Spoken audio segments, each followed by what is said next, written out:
अस्सलाम वालेकुम अज़ीज़ तलबा व तालिबात। सर अब्दुलसत्तार ख़ान इस यूट्यूब चैनल में आप तमाम का इस्तकबाल है। 10th उर्दू मार्च 2025 का गेस्ट पेपर है। क्वेश्चन नंबर 5 इंपॉर्टेंट क्वेश्चन है उर्दू मीडियम स्टेट बोर्ड। चलिए शुरुआत करते हैं। ज़ैल के इश्तिहार की मदद से कोई ख़त लिखिए। सफाई की आदत है सेहत की ज़मानत। सफाई बेदारी मुहिम महा रैली। एक उम्दा शायरी की हैसियत से अपने अतराफ़ की सफाई के आप भी ज़िम्मेदार हैं।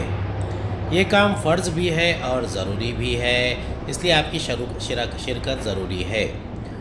मौरख़ा 1 जनवरी, वक्त सुबह 8 बजे से 11 बजे तक। आगाज़ महात्मा गांधी पुतला, अख्तिताम राष्ट्रीय एकात्मता चौक। ज़ैर एहतमाम फलाह उम्मत ट्रस्ट खामगांव। नोट इफ्तिदा बदस्त मेहमान नारे शामिल इरादे वगैरह नुकात का इजाफ़ा किया जा सकता है।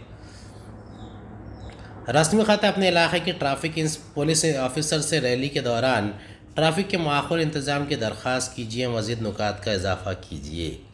गैर रस्मी ख़त अपने दोस्त सहेली को ख़त लिखकर इसे रैली की अहमियत से वाकिफ़ कराएं और इसमें शामिल होने की तरग़ीब दें।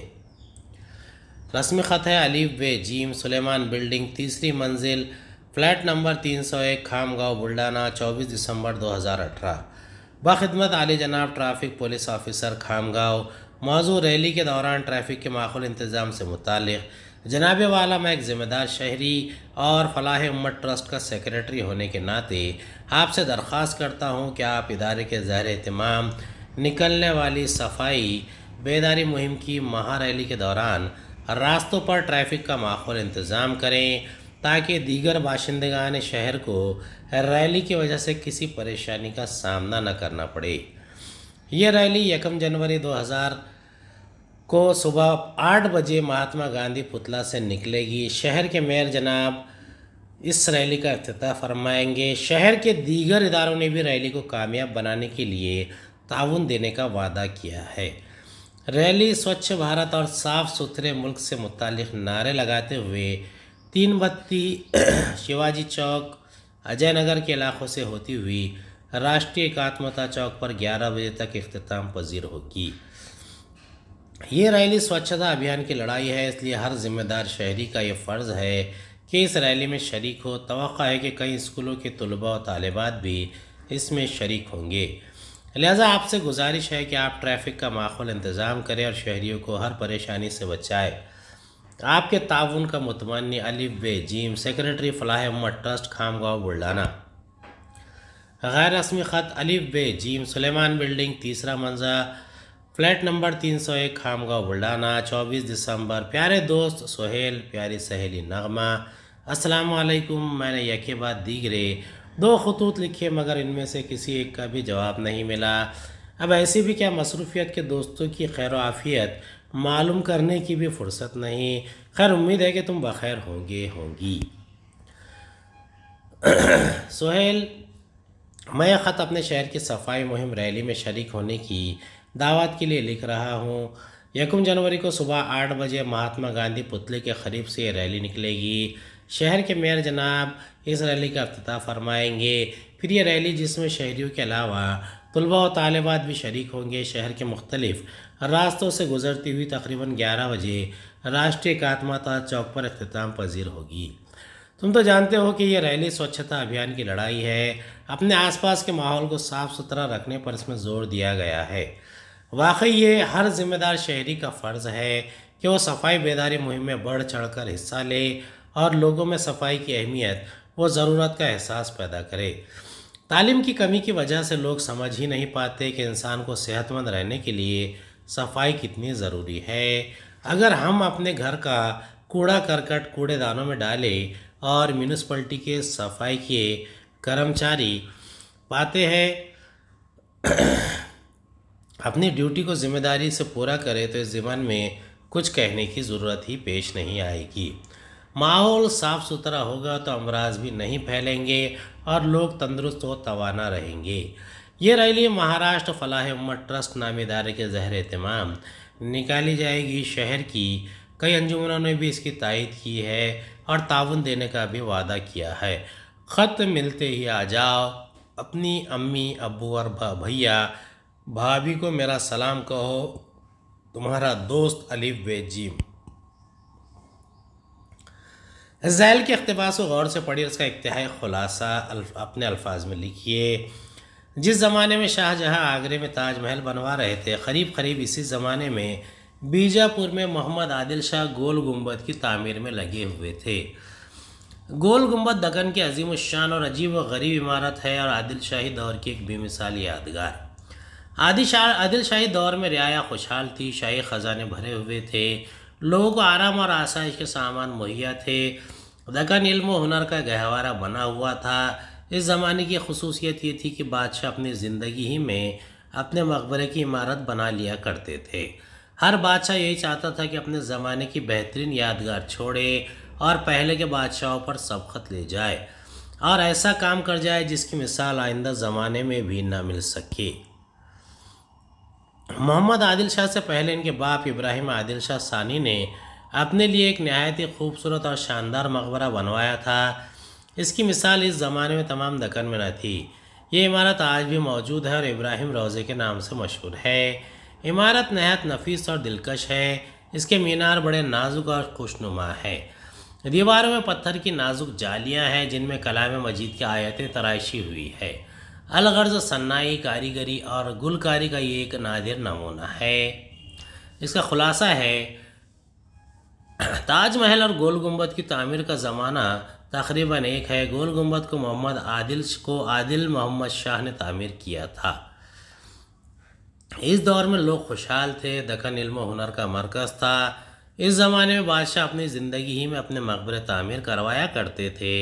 हर एक की यही ख्वाहिश हुआ करती थी कि इसका मकबरा खूब से खूब तर हो। दक्कन में मोहम्मद आदिल शाह के वालिद इब्राहिम आदिल शाह का तामीर करदा मकबरा इब्राहिम रोज़ा आज भी मौजूद है, जो फ़न तामीर की अनोखी मिसाल है। ज़ैल के नुकात की मदद से इश्तहार तैयार कीजिए।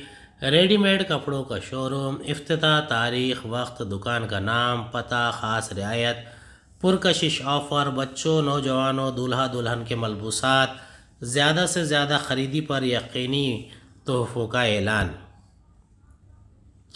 खुशखबरी खुशखबरी खुशखबरी। मलबूसात की दुनिया में फ़ैशन का एक नया जजीरा। आपके शहर में आपकी अपनी रेडीमेड कपड़ों की शानदार दुकान, माई फर्स्ट चॉइस। इसका इफ्तिताह मशहूर फिल्मी सितारे के हाथों 15 जनवरी को शाम 7 बजे होगा। इस मौके पर ख़ास रियायती दामों पर कपड़े फ़रोख्त किए जाएंगे। इस सुनहरी मौका का फ़ायदा उठाइए।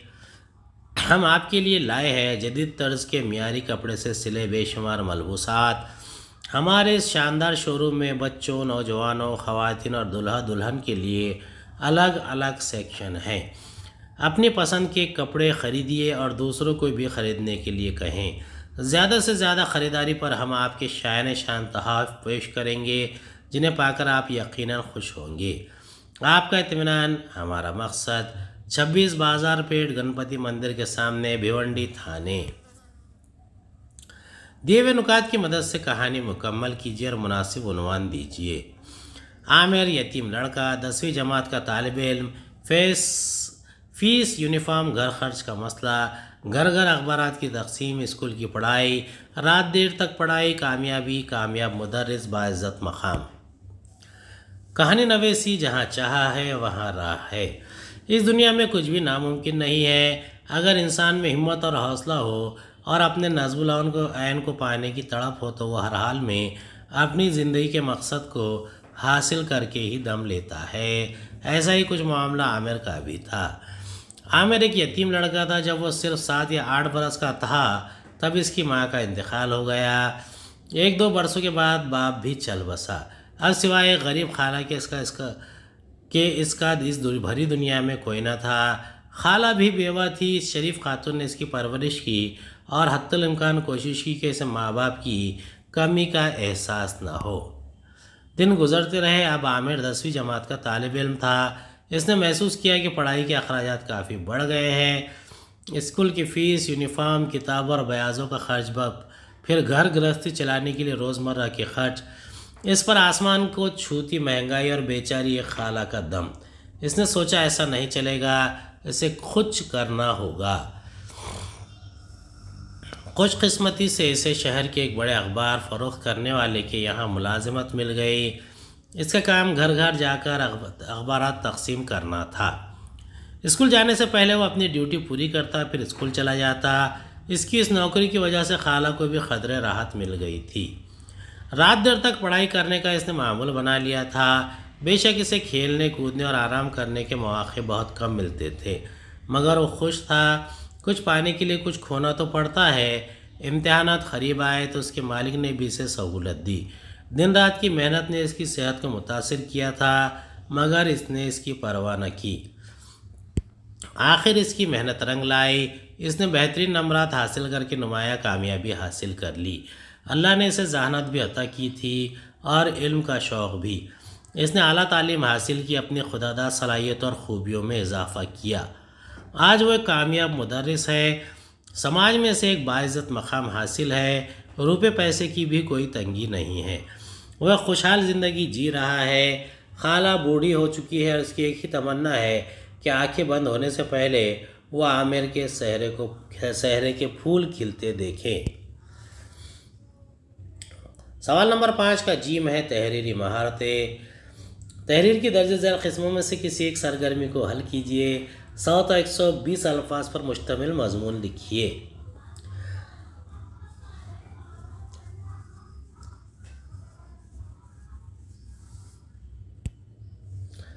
पहला है, और हर ऐब से है ऐब बुरा तलखी गुफ्तार। इंसान में ऐब और हुनर दोनों पाए जाते हैं। हुनर तो कोई सा भी हो मुफीद होता है, इसके बरक्स ऐब कोई सा भी हो मुज़िर होता है। इसी वजह से बुज़ुर्गों ने कहा है कि ऐब से बचना चाहिए। ऐब के मानी है नुक्स, बुराई, ख़राबी। बहुत सारे ऐब है जो इंसानों में पाए जाते हैं, जैसे झूठ बोलना, चोरी करना, चुगलखोरी करना, हसद करना, गीबत करना वगैरह। इनमें सबसे बुरा ऐब है बातचीत में तलखी का होना। कड़वी कसीली बातें करने से सामने वाले का दिल टूट जाता है। गुफ्तगू में तलखी हो तो इसका असर हमारे ताल्लुकात पर भी पड़ता है। कोई भी शख्स तल्ख बातें करने वाले शख्स को पसंद नहीं करता। हर ऐब का असर अमूमन इस शख्स पर पड़ता है जिसमें वो ऐब होता है। बाज़ ऐब ऐसे भी है जिसका असर दूसरों पर भी पड़ता है। तलखी गुफ्तार का ऐब ऐसे ही अयूब में शुमार होता है। जिस शख्स की गुफ्तगू में तलखी हो, लोग इससे बात करना पसंद नहीं करते, बल्कि ऐसे शख्स से मिलना भी पसंद नहीं करते। लोग उसे देखकर रास्ता बदल देते हैं। अक्सर औक़ात तलख कलामी करने वाले शख्स से लोग उलझ पड़ते हैं। बसा औक़ात झगड़ा भी हो जाता है। इसलिए ये बात बिल्कुल दुरुस्त है कि तलखी गुफ्तार हर ऐब से बुरा ऐब है। हवा की आप बीती। मैं हवा हूँ, मैं किसी को दिखाई नहीं देती। जब दरख्त झूमते हैं, पौधे डोलते हैं, फसलें लहलहाती है, आसमान में बादलों के घोड़े एक दूसरे को पीछे दौड़ते नजर आते हैं, गर्द गुबार उठता है, खस खाशाक उड़ते दिखाई देते हैं, या खुले मैदानों में साएं साएं की आवाज़ें सुनाई देती है, तब लोगों को मेरे वजूद का एहसास होता है। सच तो यह है कि कुर्रे अर्ज़ पर ज़िंदगी के आसार मेरी बदौलत ही दिखाई देते हैं। अगर मेरा वजूद नापैद हो जाए तो ज़िंदगी दम घुटने से एड़ियाँ रगड़ रगड़ कर मर जाए। ये बात मैं किसी फ़ख्र या तकब्बुर की बिना पर नहीं कह रही हूँ, महज इसलिए कह रही हूँ कि ये एक कायनाती हकीकत है जिससे कोई ज़ी शऊर इनकार नहीं कर सकता। मुझे खुशी इस बात की है कि खालिक़ कायनात ने मुझे ज़िंदगी के तहफ़्फ़ुज़ की अहम जिम्मेदारी सौंपी, वरना मैं क्या और मेरी औक़ात क्या। मैं तो महज अपने मालिक के हुक्म की पाबंद हूँ। इसके हुक्म से जब मैं थम जाती हूँ तो लोग हब्स और बेचैनी का शिकार होते हैं। हब्स की कैफियत के बाद जब वो मुझे चलाता है तो मेरे झोंके ताजगी और फराहत का एहसास दिलाते हैं। मेरे चलने के औक़ात और मेरे रफ्तार के लिहाज से लोगों ने मुझे मुख्तलिफ नाम दिए हैं। सुबह दम मेरी रफ्तार मध्यम होती है। मेरे गुलिस्तानों से गुज़र कर आती हूँ तो मेरे दामन में हज़ारों फूलों की खुशबू होती है। मेरे नर्म मुअत्तर और ठंडे झोंके फरहत बख्श होते हैं। ऐसे वक्त मुझे नसीम सहर, बाद सबा और बाद शमीम के नाम से याद किया जाता है। इसके बरक्स जब मेरे झोंके गर्म तेज़ रफ्तार होते हैं तब मुझे बाद समूम कहा जाता है, और जब ये झोंके तेज़ और तुंद हो जाते हैं तो इन्हें बाद सरसर कहा जाता है। हूँ तो मैं हवा ही, मगर जब गर्द उड़ाती चलती हूँ तो उसे गर्दबाद कहते हैं। कभी कभी ऐसा भी होता है कि मैं गर्द गुबार के कसीफ बादल लिए उड़ती हूँ जो फ़ज़ाए बसीत को ढांक देते हैं। हर तरफ तारीकी छा जाती है और लोग कहते हैं कि आंधी चली। हाँ, कभी ऐसा भी होता है कि मेरा मिजाज बिगड़ जाता है और मैं पागलों की तरह अपनी ताकत का मुजाहरा करते हुए चलती हूँ। तो इस वक्त बड़े बड़े तनावर दरख्त, बिजली के खंभे, कच्चे मकानात, हत्ता के बड़े बड़ी बिल्डिंगें भी मेरे ज़ोर के आगे नहीं टिक पाती। दरख्त उखड़ जाते हैं, बिजली के खंभे गिर जाते हैं, इमारतें ढह जाती हैं और हर तरफ क़यामत सुग़रा का मंजर दिखाई देता है। तब लोग कहते हैं कि तूफ़ान आया है। इसमें मेरा कसूर नहीं है। मैंने तो पहले ही अर्ज़ किया है कि मैं अपने रब के हुक्म की पाबंद हूँ। रब को जब नस्ल आदम को सबक सिखाना होता है तो वो अपने खैर के इजहार के लिए मुझे हुक्म देता है। बातें तो बहुत सी है, दफ्तर के दफ्तर खुल जाएंगे। आखिर में इंसानों से इतना ज़रूर कहूँगी कि वो फ़ज़ाई आलूदगी का इर्तिकाब करके मेरे दामन को मैला ना करें, क्योंकि ये ख़ुद इन्हीं के लिए नुकसानदा है। उम्मीद है आपको मेरा वीडियो पसंद आया होगा। अगले वीडियो में दोबारा मुलाकात होगी। खुदा हाफिज़।